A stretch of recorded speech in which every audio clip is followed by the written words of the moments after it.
Hey everyone. Hello, hello. How we doing?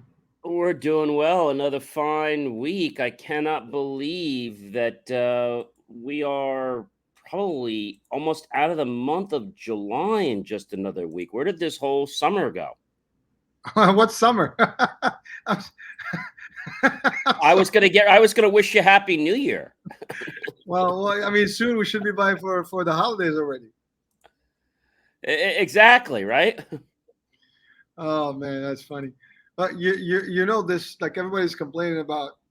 There is no real summer. It's been raining, it's been gloomy, very hardly any real sun. So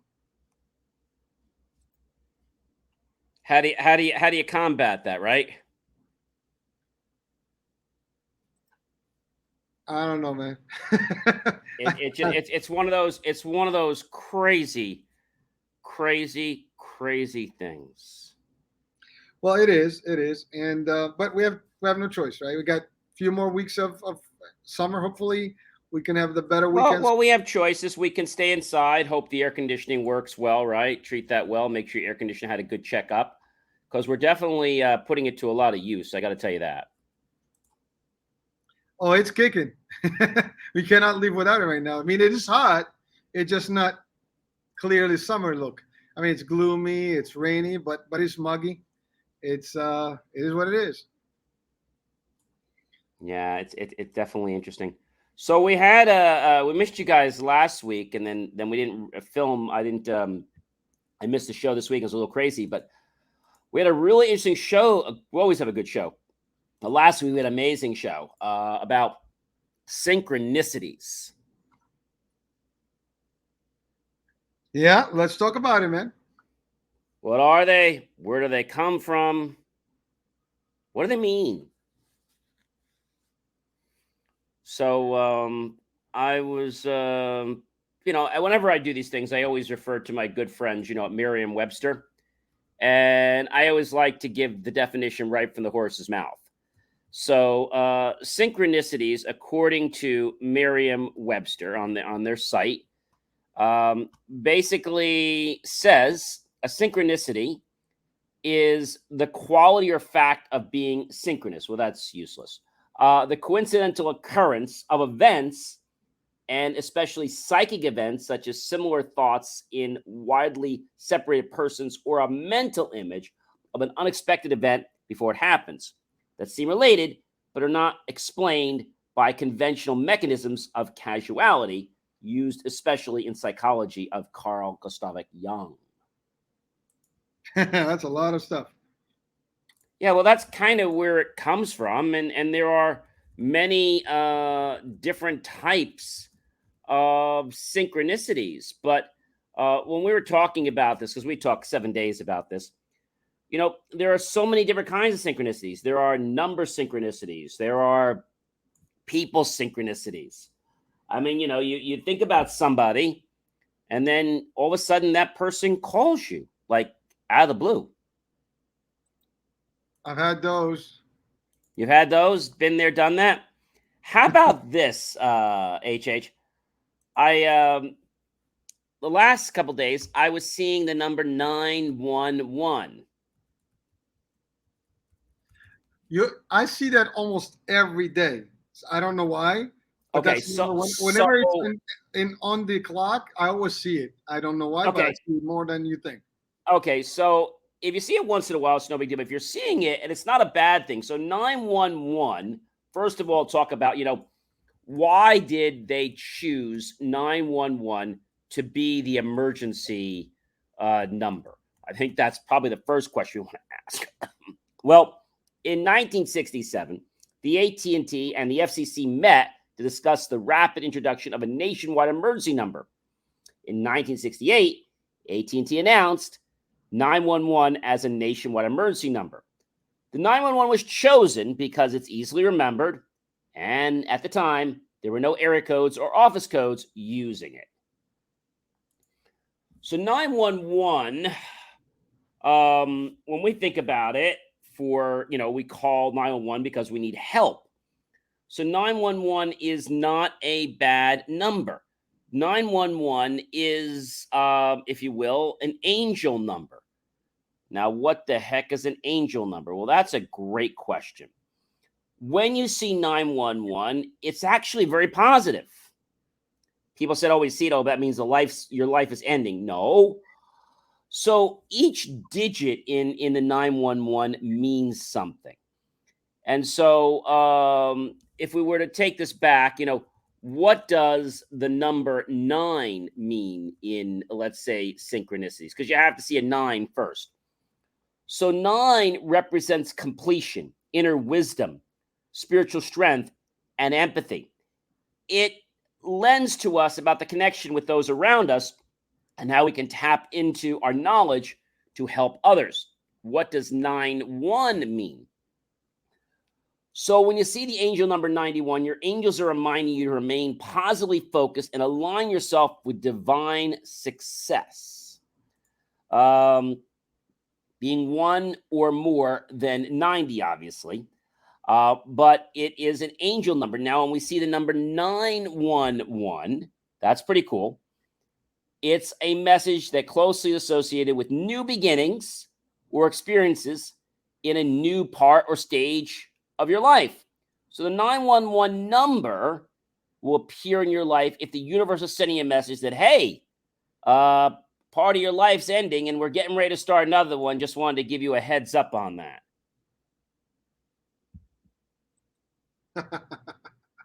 Dude, I think we're just kind of like opening up everybody's eyes right now on the show. They'll be like, "What? Never thought about that." And here's the best one. So when somebody calls 911 for the hospital, it's actually a good thing. Something ends and something begins. Usually a trauma happens. So something bad is going to end and something good is going to. But here's something interesting, HH. I was doing this for a while, but wasn't really paying attention to what I was doing. So typically at night, I sometimes set the thermostat, even though it's programmed. I set it for 77. So you're probably saying, well, that's no big deal. But what if you saw the number 7777? What the heck would that mean? You get into like numerology or whatever that whole number study, whatever the culture is. Yes. So first of all, we have to look at what does the number 7 mean. We have to start there. So 7 means you're ready for the ability to open up to a spiritual path. You're ready now to see the bigger picture. What if we see 7-7?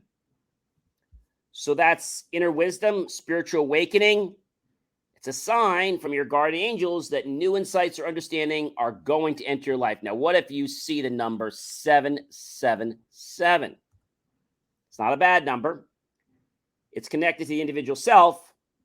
And unlike other numbers that are more focused on relationships, there is a power of 777. It means good luck and fulfillment of dreams. Now, what happens when you see 7777?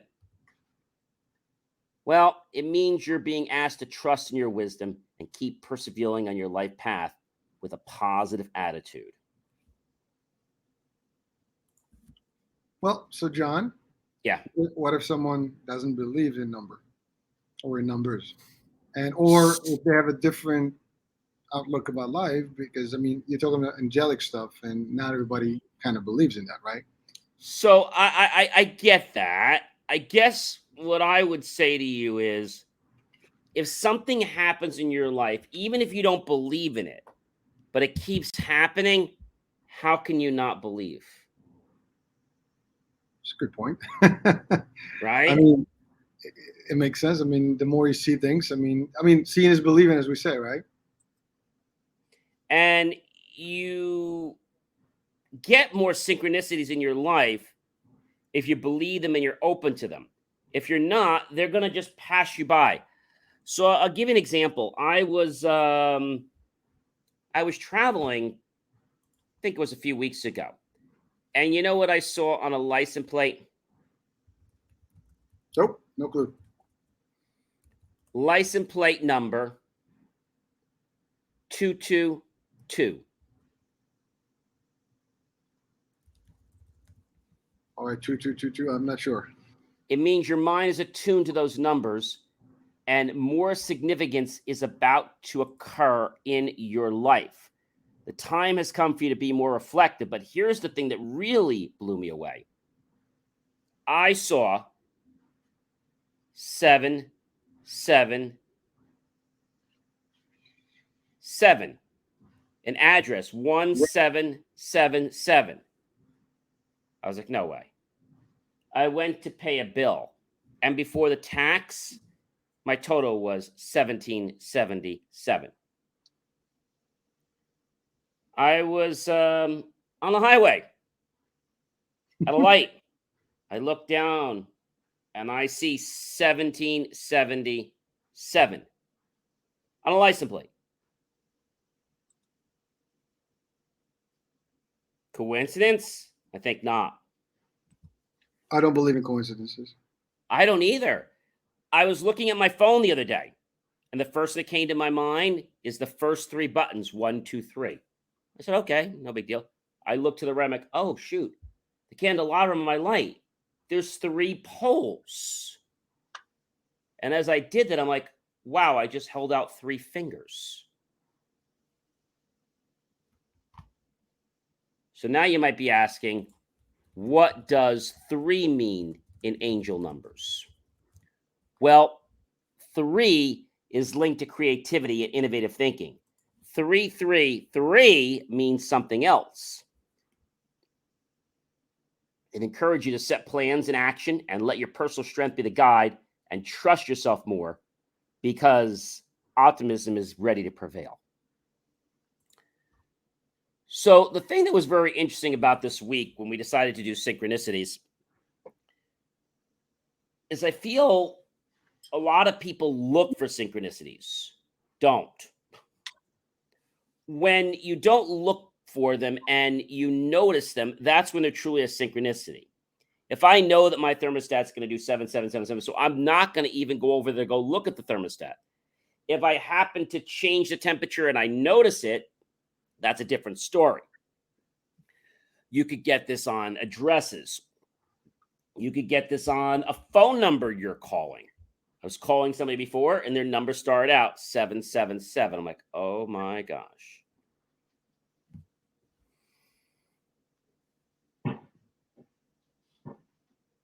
It'll blow you away.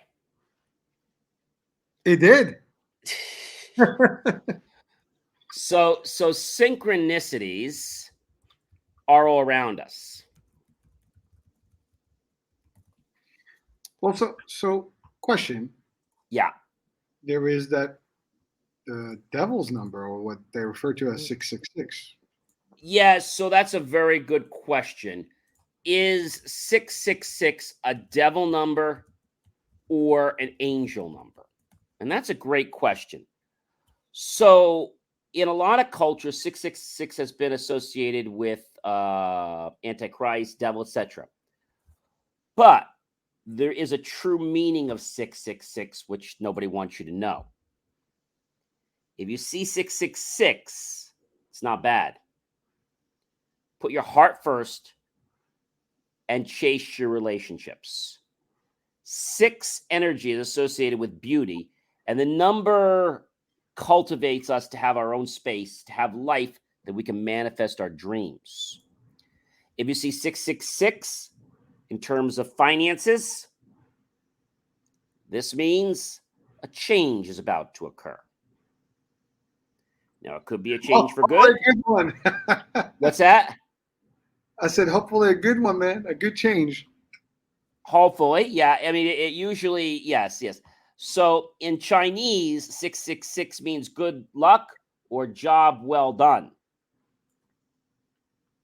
So then people say to me, what the heck does a 999 mean? People think that's a bad number.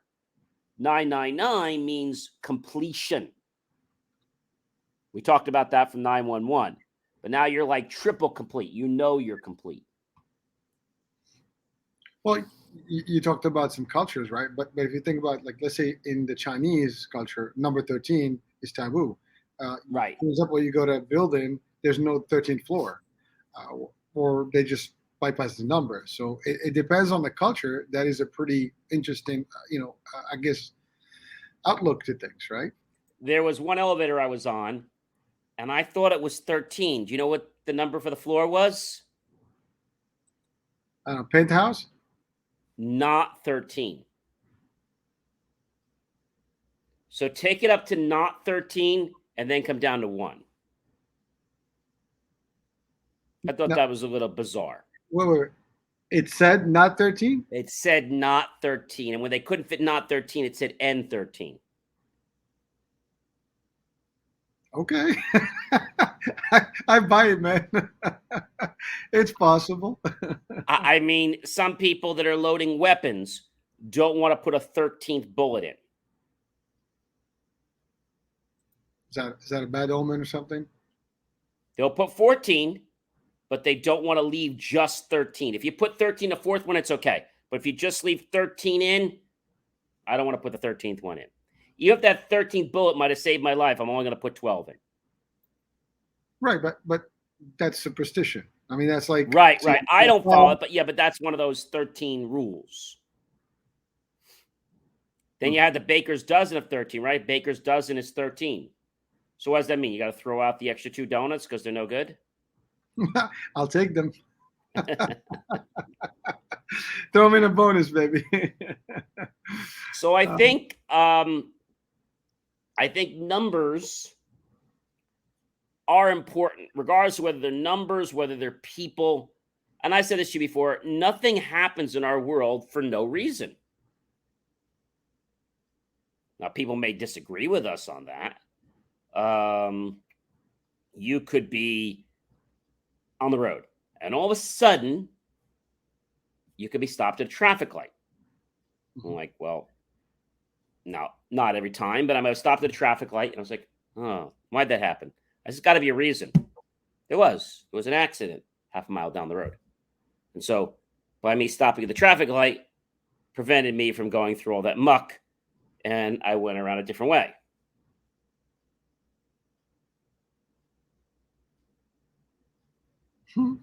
Superstition, I'd say no. I'd say that if this traced all the way back to Carl Jung's days, and we can look at numbers and we can just see things, then I believe there's a higher power of intelligence that's actually at work. Well, any believer would agree to that. My strong suit on that is, and that's not what this show's about, was crystals. Now, I've never been a big crystal person, but I think it was a few months ago that I took one of the crystals out that I had gotten. It was I think it was a sapphire earth crystal.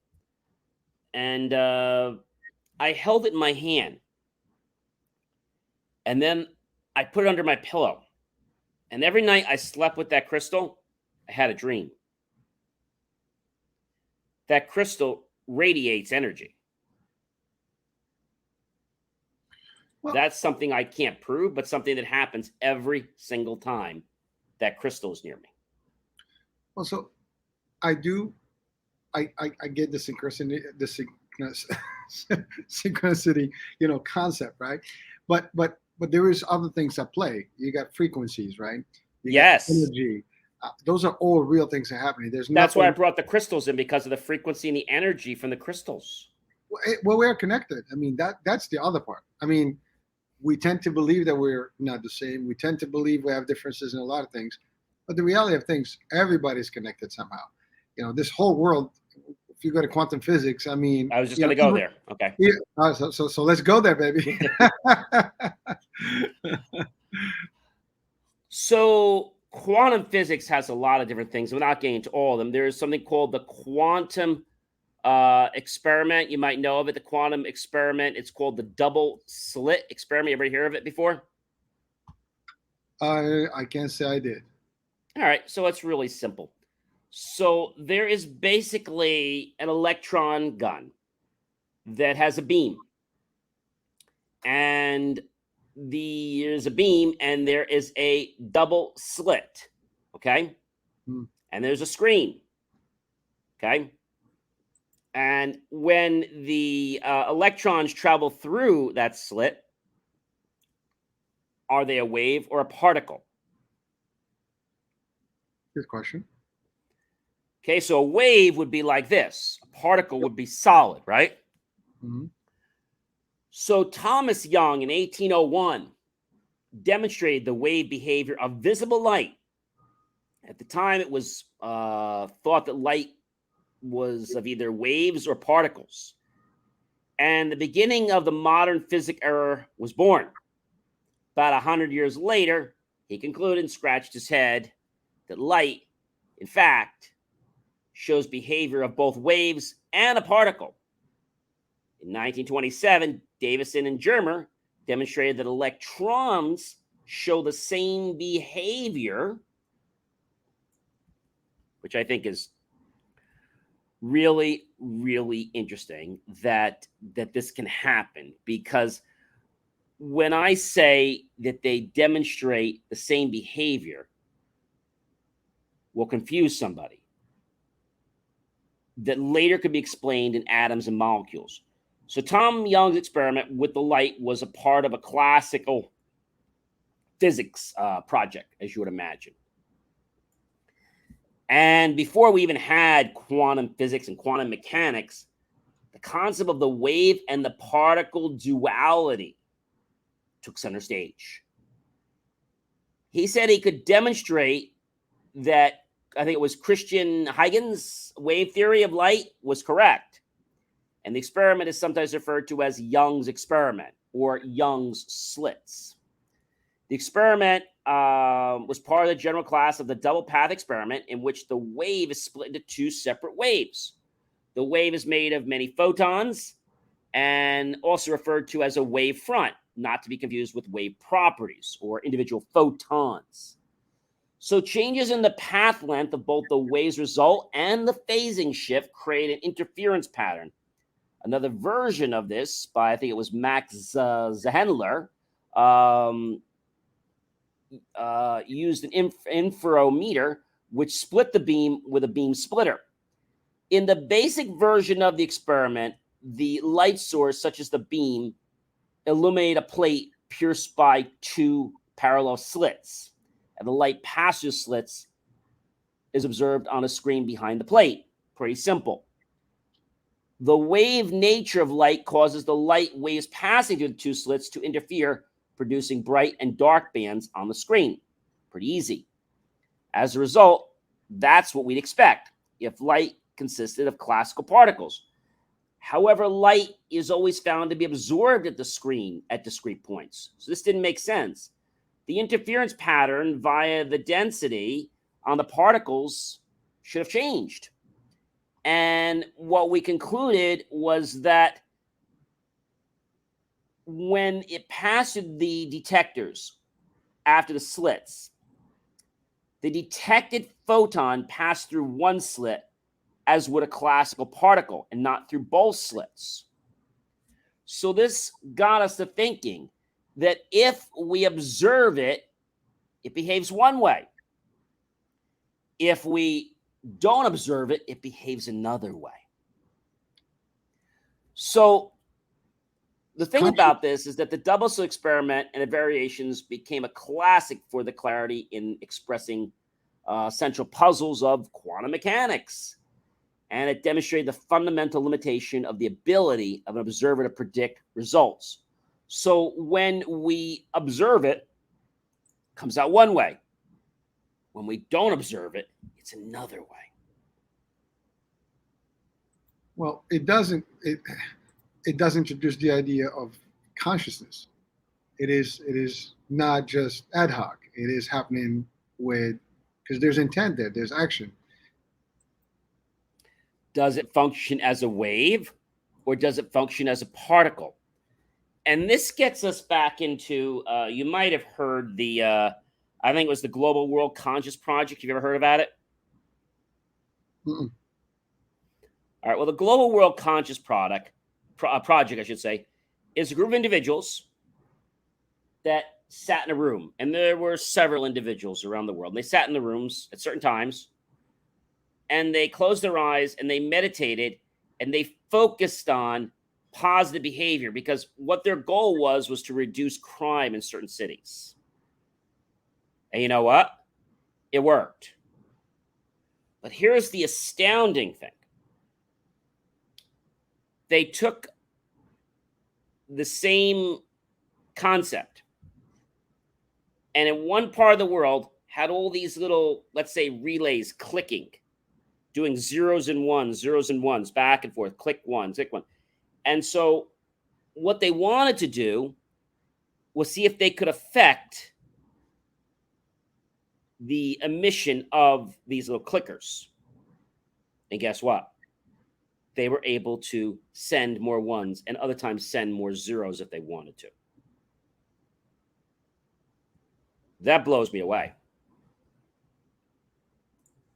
That proves, ladies and gentlemen, that we are all connected in this great universe, this cosmos. The particles in this world are very much the same. I mean, we are made of pulsars stuff, of quarks, and all these little minute things, and they're just energy. We're energy. We are all energy, and everything is energy in this world.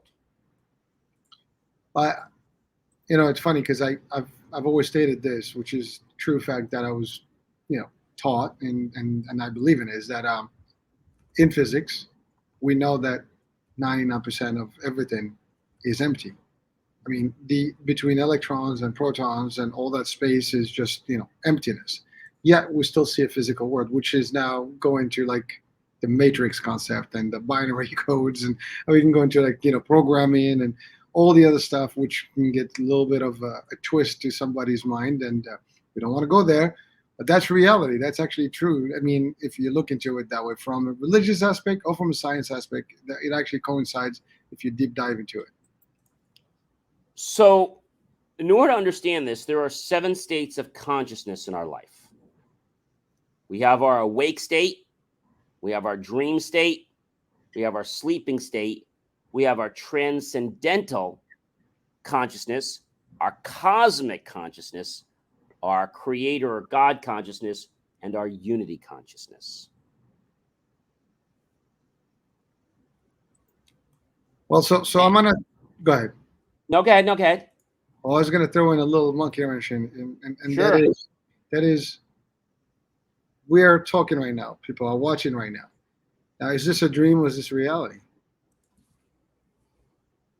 Prove that this is reality. So it is in this reality, HH, but there are several other possible realities that you and I could be in. One, we're not on the show. One, we're somewhere else. One, we never even started a show. I would call them scenarios, right? Or right. potential. So those different parallels. Yeah. Yes. Well, no, but the question is this. Yes. Can we, for certain, state that this show right now is actually happening? Or maybe this is just somebody's watching this in a dream, or we are just dreaming that we have in a show? No, we're not in a dream. We are in a conscious, awake state right now. Well, this is not a lucid dream. What's that? We can't prove it. How about if we woke up right now? I mean, how many times do you have a dream that is so lucid, which is a very portion of our dreams, and it feels real? Okay. So take 2 fingers of yours, okay? Yeah. Pinch them. Take your skin and pinch it. Ouch. Mm-hmm. So I'm awake. Wait. If you do what? Sorry, John. In a dream, you feel pain. As a matter of fact, it has been proven that you can have a dream pain and then, or like, get hurt in a dream, and then in real life, you can see bruises and stuff. That has been proven. But you'll wake up. And we don't know if we're going to wake up from now. So the reason I'm saying when I've done this in a dream, okay? Yeah. I want to know if that's me. Like I don't like. What am I involved? Let me just piss it.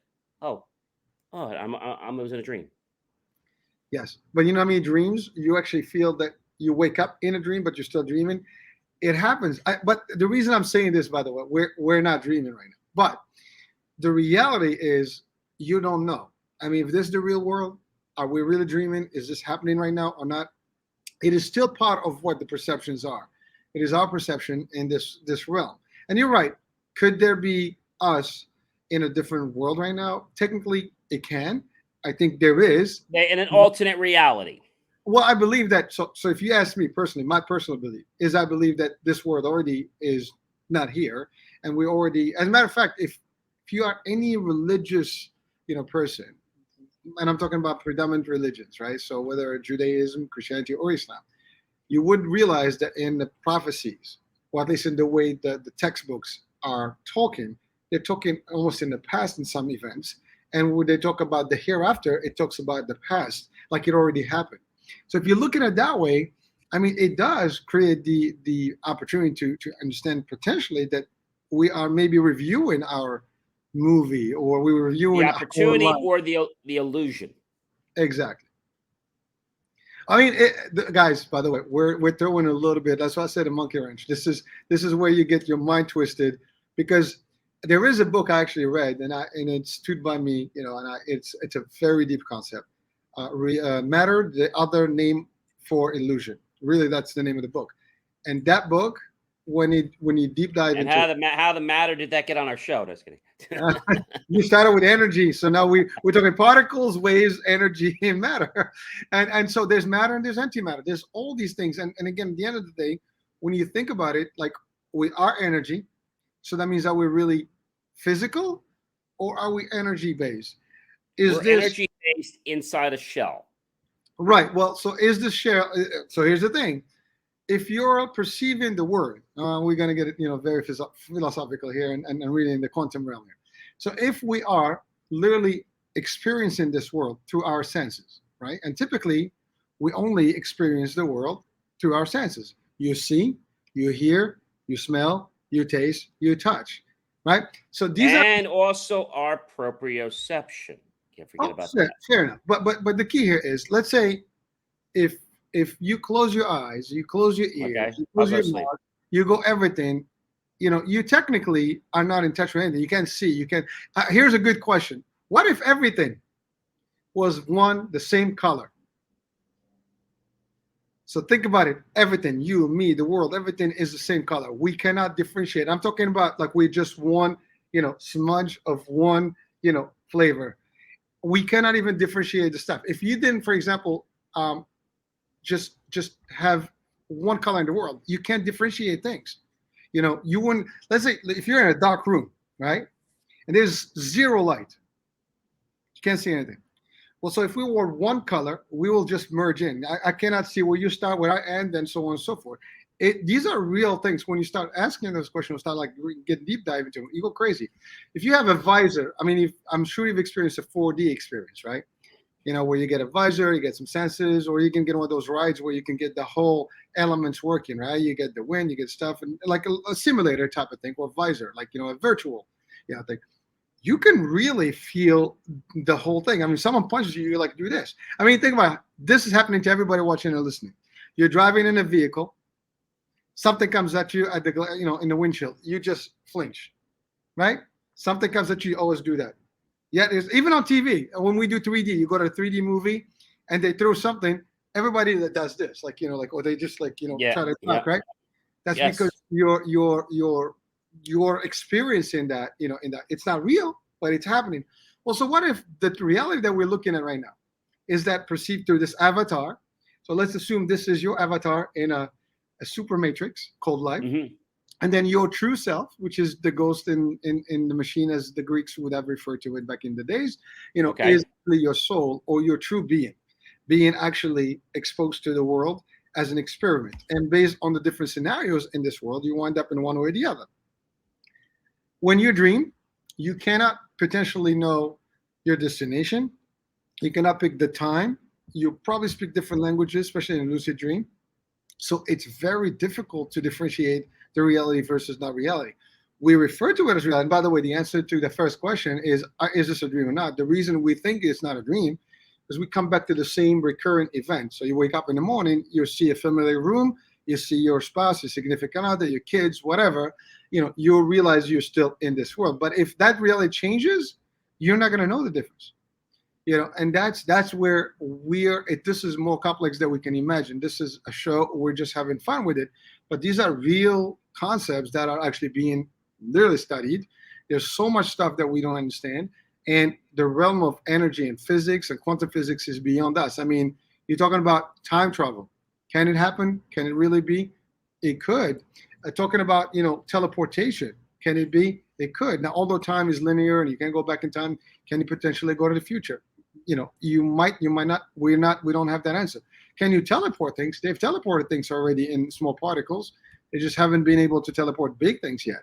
So this stuff is it sounds like sci-fi today, but many sci-fi things 100 years ago are real today. And because of the way the physics, because of the way the research is, because of all the stuff that's going on right now, you can experience different things. I mean, the metaverse, right, is really the opportunity to have people experience everybody and everything without having to be physically with them. Now, do we want that physically? Probably not. We do want to stretch our legs in real. We do want to smell the real air and so on and so forth, and see a good, see and stuff, not just experiencing, via a virtual visor. But in essence, you can do trainings, you can do a lot of different things. You can go to school, you can share a classroom without having to be anywhere physically with someone else. It's like Gamer. What is that? The Gamer, the movie. There was a movie that just forgot the name of it now. But there's that. There's a few other things that actually I think Surrogates, I think, was another one that had that. I mean, there's so many movies that created that vision of what that looks like if we were to be really in a virtual space, as opposed to live in the real world. I mean, game number one, or something that was the stuff. I can Google it up. But anyway, so that was just my little take on whether we're energy or not energy, and whether it's stuff. But we are literally made of energy. We are connected. Well, speaking of energy, I did a show a couple months ago about water and Dr. Morimoto, and how he did the experiment with water, and then they also did it with rice. They had one glass which had rice, and it had a label, "I love you." Another one, "I hate you," and then another one, "Nothing." And so the one that they love, you always send love to the water. The second one, "I hate you," send hate. And the third one just didn't pay attention to it. Well, the first one came out with beautiful patterns and symbols. The second one really looked like all brown and dark. The third one was not as bad as the second one, but it still looked very crepit and not really healthy. So the other thing we learn with this is that water is in our body. And so if we learn how to, let's say, energize that water in a way that can make it the most productive, healthy substance. Because a lot of people have water in their body, like I drink water all the time, but there's a difference between drinking water and charging your water to drink. When you charge your water, people are going to be like, what is he talking about? So everything has energy, right? So why not charge the water with our intentions and then drink the water?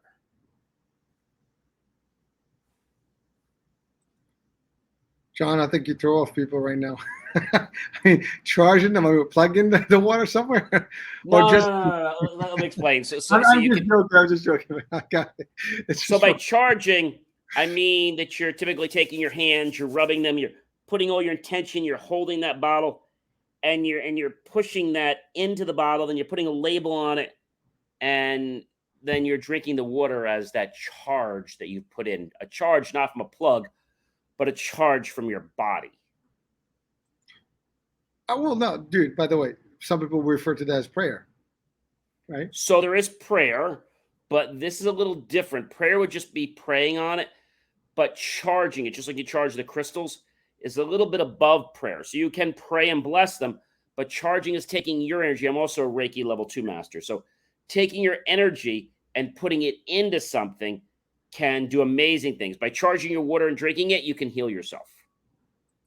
Well, again, talking about the concept of charging, right? Your body is constantly recharging, right? That's one. Two, for example, we talk about grounding and walking, barefoot and doing the Yep. stuff. There Yep. is Yep. that you're connected with the charges, with the elements, the earth itself. So these are all real concepts. I mean, I don't think people would deny this. They just, most of us may not understand how it all operates. Because of that, we might refuse the concept. Yeah, and I think this might be a hard pill for some people to swallow, because they're like, what are you talking about? And I think until you can experience a miracle that happens from it, you're going to think I'm smoking. And that's okay, even though I don't smoke.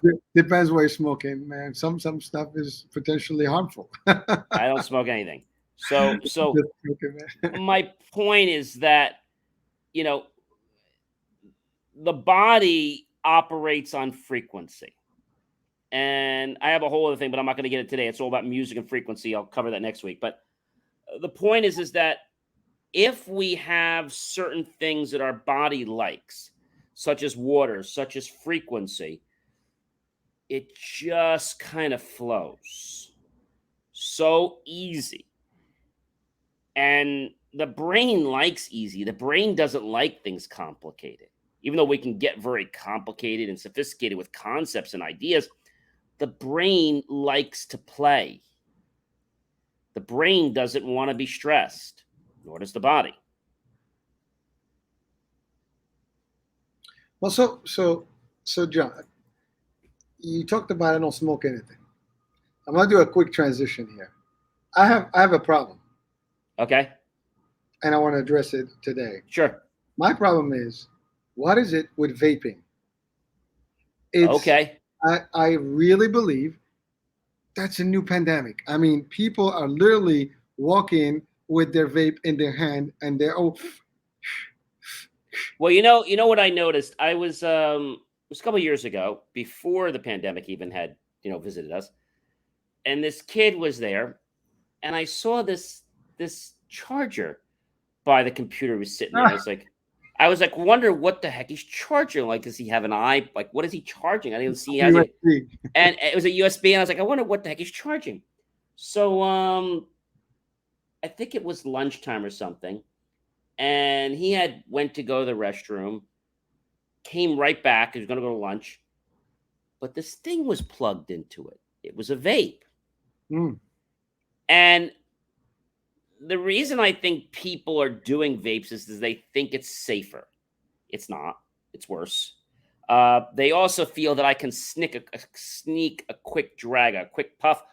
I don't have to light. You won't even know I did it. So I can hide it from you. Yeah, what are we talking about? No, so what are we going to say about that? No. Yeah. Mm-hmm. Well, see, that's where I have a problem. I mean, listen, folks watching or listening, here's the thing. This is the iHealth channel, and we always have to throw in, we talk about energy and stuff. Believe it or not, you can heal through energy. You can heal through all this stuff. Absolutely. And really, we're about positive impact. We're double impact for a reason, right? We're about keeping the mind, the body, the spirit, everything energized. But here's the thing. This whole thing with the vaping, I get it that you choose as a person, you have your rights, you have freedoms. That's okay.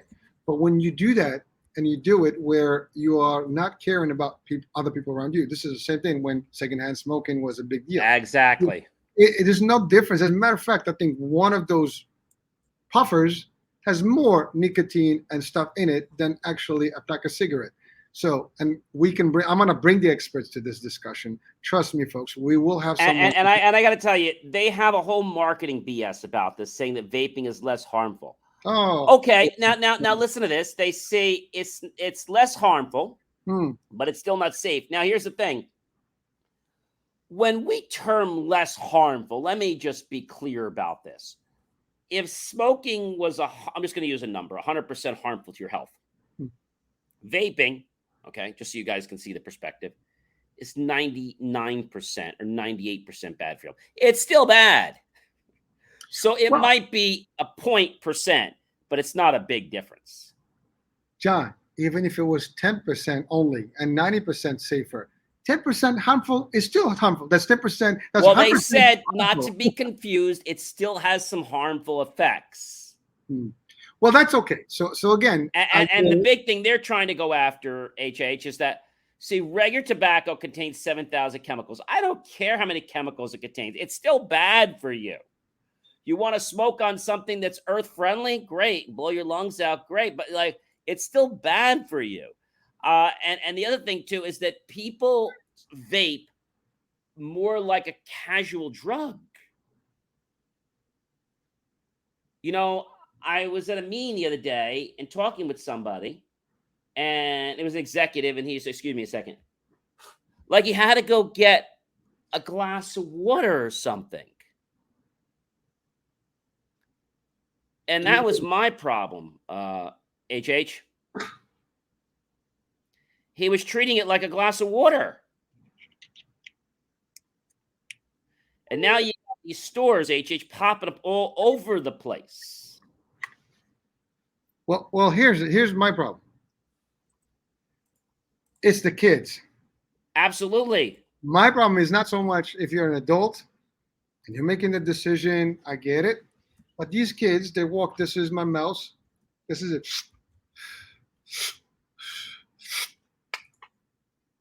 And by the way, because it's vape, it's got no smoke. You can still smell the damn thing, if it's in front of you. Like the other day, I was walking, somebody just took a nice little sip and he blew that shit in front of me. That pissed me off.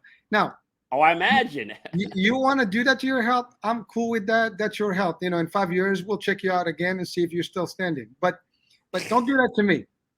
And to it's other bad. People got to respect secondhand smoke. I remember when I would even go to wakes and stuff, and people would have it, and they'd have the smoker, and I'm like, and I would cough even harder, just as it sounds like, you're right. I can't take smoke. Like I'll die with smoke. Oh, really? Yeah, you got to put that out. Really, I can't bear it. Here's the sad part. We just gone through a pandemic. And the most thing about the pandemic was that people died from not breathing because the virus got into their lungs and pretty much shut down their oxygen levels. And for the most part, exactly. And now here we are doing that to ourselves. How are we different from the virus if we're doing this consciously and just throwing that shit into our bodies? Maybe it's not instant death. Maybe it's not going to affect you right away. But do we know that it's going to go there? Now, someone can just say, you two people go scratch your butt, whatever you want to do. And yes, you can tell us that anytime you want. But here's the thing. It is our opinion. But the fact of the matter is, it is not healthy. And I guarantee you, folks, that in a few years, there will be laws, there will be bans of public places because now these people do it everywhere. Now they say no vape, no smoke, everything's banned. But the thing is interesting, and you gave me a good idea, HH, when I'm going to write my next tech article. It's me about exploring the technology that makes vape work and also why it's bad for you. But the thing that's interesting about kids with vaping is that, see, teens and younger kids are more likely to vape. There's a lot of reasons. One, they can get their vape in all different designer styles. That's number one. The second thing is it's very compact, portable, and it's rechargeable. You don't need a match. It's so easy. The other thing that's neat is that you can... What's that? It looks like a big USB. It's a big USB stick. Yeah. And the other thing too is that so teens love to vape. You know why? Because they have hundreds of different flavors they can vape in. So it's a new thing for them. They love it like a pack of gum. Well, here's the and message. They love the idea that they can charge it on their USB in their cars. And teens have been led and programmed to believe that vaping is less harmful than cigarettes. It's not.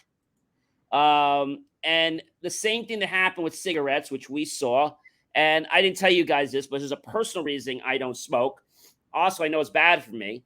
But the main reason that I never even had the curiosity, when I was born, about a year or two after I was born or so, maybe a year before I was born, my grandfather was a heavy smoker, 3-4 packs a day, my dad's side.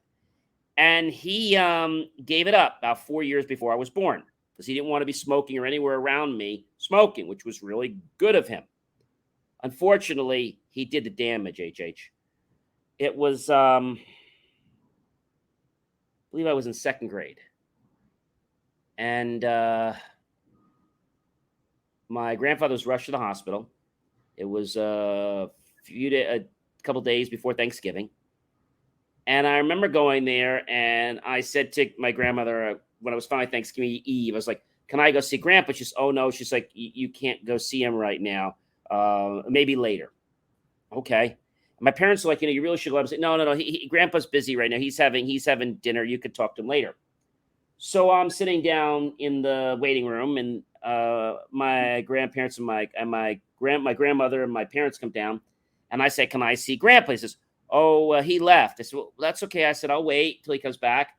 No, he went to a farm. I said, "Well, what farm did he go to?" I'm like, "It's late at night, but we'll wait. Grandpa always liked to take trips, so we'll just wait till he comes back." And my parents are like, "I think you should tell him." Well, tell me what? Well, he's not going to come back tonight. Okay, well then we'll just wait here all night. If he comes back tomorrow, he comes back tomorrow. Whatever Grandpa wants to do. I mean, I'm sure he'll be feeling better when he comes back. And my grandmother's like sinking deeper and deeper into the chair. And she's like, "Grandpa wanted you to have this." So she takes this thing out of her pocket. And I still remember to this day, which I still have, she gave me this turkey. Now, Grandpa and I always loved chocolate. And he gave me this turkey that was in his turkey cupcake. And he said to make sure that she gives it to me, which she did. And I said, I'd like to go see him now. And she said that Grandpa's no longer with us. I said, "I know you told me he's at a farm." And she's like, "No, Grandpa passed away from cancer 15 minutes ago." And I said, "Cancer?" I said, "Well, what did he have?" He was very healthy. He was very healthy, but what you didn't know before you were born is that he used to smoke 4 or 5 packs a day. The doctor wanted him to stop, but he didn't. He stopped when he knew you were going to be born soon, so he wanted to be healthy for you. Unfortunately, he didn't stop soon enough, and he died of throat cancer.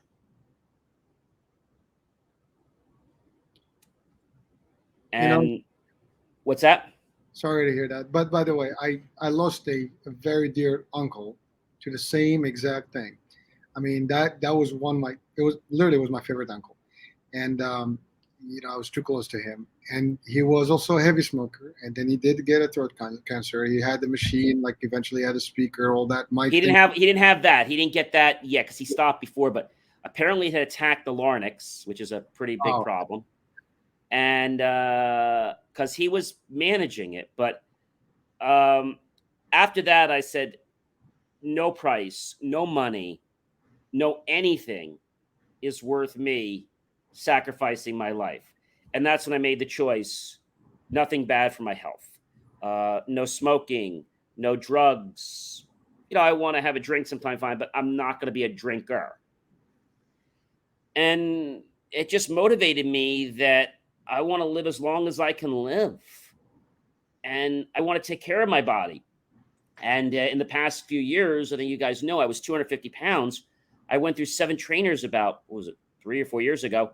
And I'm down to 168. I've got to get to 165. I fired trainers, didn't use doctors. I did it all myself.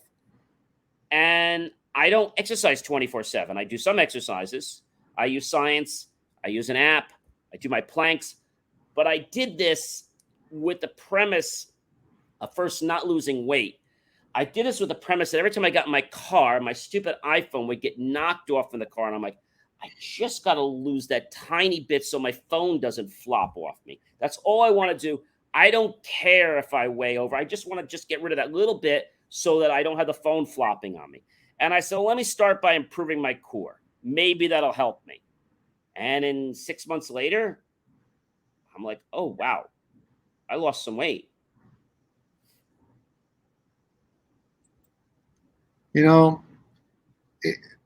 health, we're all gonna die. Everybody's dying. That's well, we want to live as much as we can, right? Well, not as much, but as healthy as possible. As healthy and as long as we can. Because I think the length, I mean, that's debatable, but I think we all have a set, time frame, expiration date, whatever you want to refer to it. And when that happens, I don't think we can live beyond it. I mean, I know we talk about how the science and everything can help, but I have a different belief personally that when your time's up, and that's already something ordained, if you want to call it that way. But But the fact is, it doesn't matter if it's 150 years or 70 years or whatever. But you It want to also live it healthy. also depends to your purpose, HH. I believe people say it's your years. It's not your years. It's your purpose on earth. So if it's been longer for you to achieve your purpose, I'll believe you'll leave a little longer because you're here for a purpose. Yep. And if you cannot carry out that purpose and you're still working on that purpose, I believe you're still going to be here for a little longer. Oh, listen, we all have a mission in this world. We have a whole legacy. What we're doing here is that part of that, right? We're trying to evolve, some consciousness around and bring some value. Hopefully, people can see it as such, But that's really it. I mean, at the end of the day, we do. But the point is that you want to live a long and healthy life. Because here's the purpose. Where's the point of living long if you are suffering every single day of your life, right? Just Not even walking up the stairs. I know. I walk up the stairs all the time, and before I had lost that weight, it's like, oh my gosh. Now, if I carry a lot of groceries, of course I'm going to be a little because carrying a lot of groceries up the stairs that's heavy. But if I'm just walking up the stairs, I can do that several times, and I'm not going to get out of breath. I couldn't walk up the stairs even slowly without getting out of breath. And your knees are hurting. Everything is hurting. Yeah, now you may get that once in a blue moon, but it doesn't linger. It doesn't stay with you. And that happens because of weight, by the way, everyone. And it also happened because of bad circulation. So having a good diet, making sure you don't eat fried foods. I made the commitment a while back that I don't want to eat fried foods. I mean, if I have something that's very minimal, and I feel that was a big thing about 30 years ago or 40 when I said I didn't want to have soda anymore. I think I've been off soda for 30 years and I've been off fast food. I think I've been off for maybe even long. No, I think I've been off fast food for, let's see, about 30, 35 years. I've been off fast food and I've been off soda for probably about 15 years. The best decision, man. It would all happen. A buddy of mine said, I bet you never could get off soda because I would go to places that gave you the most soda, for the same price. And I remember being at a restaurant and we had a gentleman's bet and it was some kind of thing where, the loser had to pay for dinner or whatever. And it wasn't the amount of money, it was more of the bragging rights that I could say that I don't need to drink soda anymore. Because a lot of my friends still drink soda and they still can't believe that I don't have something stashed in my water. I said, just healthy fruit. There's nothing in there. And I have my orange juice in the morning and stuff like that and healthy drinks. But I think making that choice to have a healthy body is something that has to be part of you. If somebody has to tell you to be healthy, you're not going to do it. What I did was for me and not for anybody else. And so I think that's the point, whether you're losing weight. And what I do is a lifestyle. It is not a diet. I want to tell you guys this. It is not a diet. I can't tell you how many people I walk into a gym. And I don't go there to join the gym, but I go there to canvas or get their advertising. And the guy comes, oh, you want to join a gym? And I just smile and I look at the guy and I said, dude, I said, do I really look like I need to join a gym? He says, no, you don't. That's right. I was just thinking you might want help maybe with massage or something to, help after your workout. So I was like, I'm good. Oh man, that's funny. So I have fun with that because I'll just go to the gyms and just knock around oh, you want to join? And as soon as I say to them, do I look like I need to join a gym? And they just they don't know what to say, HH. They just kind of shut up. If that were me, I would give you a comeback. Well, no, you look fine, but I mean, you want to build some muscles, you want to get some, chiseled business, beach time is around the corner, whatever. I mean, I have to pitch something, but you're right. I mean, most people join because they want to lose the weight, but really you join a gym because you want to. Or they'll come to me and say to me, well, if you join now, you can lose X. And as soon as they talk about losing X and lose this type of carbs, let me show you an app I have, and let me tell you how many carbs I have. And let me just tell you, I said, do you track your carbs that well? I said, I know you're a little younger than me, which is great. I said, but you still need to understand what your carb intake is, because in a couple of years, that those carbs you're not paying attention to are just going to pile up on you. So you should probably start to understand how your body's working, because see, it won't work the same in 5 or 10 years. And they look at me and they're like, oh, all right. Well, listen, John. I think we've covered a lot of grounds today. No, I do have next week. We're going to talk about some other, pet beef of mine, and that is cell phones. And so we'll keep it at that, because I really want to address this. Because well, I just wrote 2 articles that were launched. You guys want to check out at BelievMeGieve.com. One of them is quite amazing. I'm just going to tell you.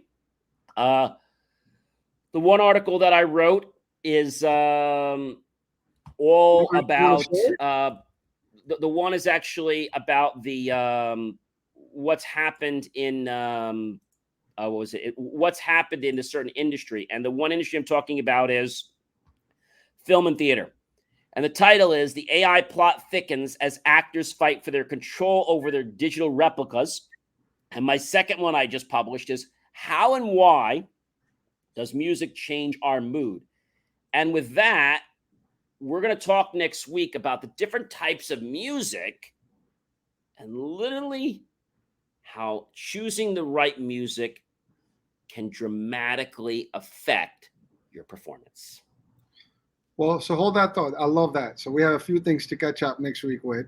But definitely that thing about the actors and having an AI counterpart do the job, I think that's the most probably ridiculous. And they just had a strike. They announced a strike, by the way. The strike was announced. What I will just tell you is that they were trying to create these digital replicas, and they think it's okay to do that and that they shouldn't be compensated because it's under their contract. Well, that's what they want. They want you to go in, get a first, pretty much scan, do some scene, and then that scene becomes theirs, and they can replicate it through AI. As long as that scene is part of that movie and you're hired. But if it becomes another movie, that's a problem. That's my point. So there's a lot of SAG-AFTRA and the Motion Picture Association is fighting for this. But the studios are just trying to look at the grubby dollar. I was going to say, but here's the thing. You will lose the flavor of movies. And I guarantee you, people will watch less and less of those. Well, look at Digital Ashley. I wrote a thing about her a few weeks ago, the Digital DJ, and how Digital Ashley and the one station in the West, they said they're not replacing her, but they're adding Digital Ashley to complement her programs that she has already. And they're doing it because they want to lighten up her schedule. Well, I can just have a replay of my shows or like pre-record stuff and have them at least. Right. This is like her own. So I think it's a bunch of nonsense. And I feel that AI is going to be, and I'm attributing a whole section of my articles to AI. I just did one last week about AI. You remember Teddy Ruxpin, the teddy bear? Well, you thought he was a disaster with how the eyes and the things, the animatronics. That's nothing. The new toys coming out this the holidays, are going to be not only connected to Wi-Fi, which is peanuts, but they're going to be connected to AI. And that AI may be your family's worst nightmare. Ooh, spooky. I can't wait to beautiful, lovable teddy bear that you think is going to be the greatest thing for your son or daughter might just get them kidnapped. Well, so we can hold to those discussions for next week, because definitely we have a whole bunch of stuff to bring to you guys. And by the way, folks, again, this is our opinion based on our view of life and view of things. You might have your own, but if you do love someone, if you care about yourself first and your immediate folks, just know that we only bring in stuff that is going to give you a value or give you something, maybe even open your eye to something you may not know about. We know that addiction, for example, we talked about the vaping. Addiction is serious stuff, but there's help out there. The idea is just, if you're aware of it and you can do something about it, that's great. If you're not, maybe now you're aware. Lastly, if you choose that is your choice, that's great too. Just don't impact others. That's an example. So we're going to talk about all these other topics next week. So tune in, join us, and just, by the way, join the discussion. If you disagree with us, just come and bash with us here. It's all good. We'll bring you on the screen. We'll have a nice little time with you, and yeah, I mean, bring your argument, bring your best shot. We'll take it. We can handle it. And you win, you win. It's okay. I mean, that's the thing. We can agree to disagree, and that's it, right? John, what do you think of that?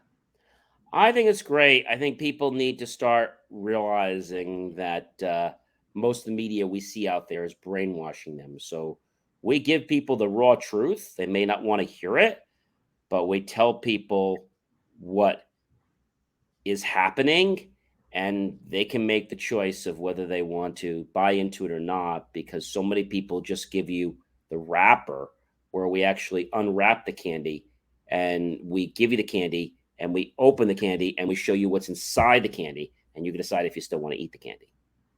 Probably not once you know the ingredients, but hey. All right. Well, listen, folks, this is it. We've actually exceeded our hour here, but I think we went a little bit quantum on you today. We went a little bit into the realm of parallel universes and Matrix and all that. But why not, right? Sometimes it's just talking about things. John, any last words to announce your show tomorrow, 10:05? Yeah, so tomorrow we're going to be talking about music and how it possibly cultivates your brain and how it can be transforming you to certain situations. It's going to be tomorrow at 10 o'clock.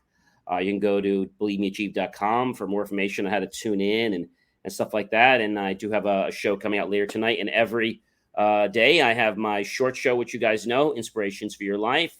But Drive Time's on every Tuesday. I had a great guest on from the UK just the other day, talking about how creativity helped some people with her latest book through dance. We talked about how that can inspire and possibly give people new avenues to turn into. And just a couple of things. The actual Inspirations for Life is also replaying on the ENBC network, iHealth Radio. So catch it there. It's also on the podcast, feed of ours. And I'll be on Friday with another. This Friday we'll be talking about something. I'm not sure what, but I'll be talking about something this Saturday that I'm sure will be juicy, be interesting to talk about. I might even talk a little about the AI, and I might even give you some teasers about what's going to happen in the financial industry, how the financial industry is brainwashing us to use AI when it might not be the greatest thing for our life. That's Saturday, 9 p.m. on iHealth Radio. 9 p.m. Eastern. Yep. And then it replays, Evergreen. So that said, folks, hope you had fun with us. We'll catch up next week. Bye for now. Have a good week, everyone. Take care.